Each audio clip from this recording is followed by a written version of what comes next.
আমরা জানি মেয়েরা খুব সংসারী হয়, খুব মায়াবতী হয়, কিন্তু এত মায়াবতী এত সংসারী হওয়ার পরও এত ডিভোর্স হয় কেন?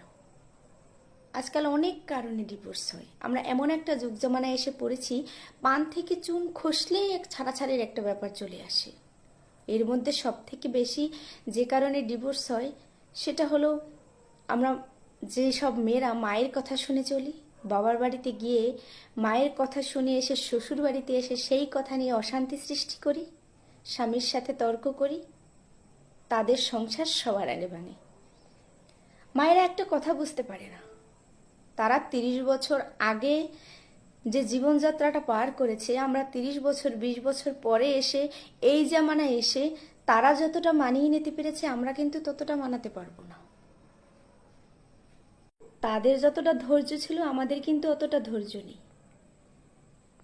মা, তুমি তোমার মেয়েকে জন্ম দিয়েছো, তোমার মেয়ের একটু কষ্ট শুনলেই তোমার খারাপ লাগবে, কিন্তু তুমি এমন কিছু করো না, এমন কিছু বলো না যাতে তোমার মেয়ের সংসারটা ভেঙে যায়।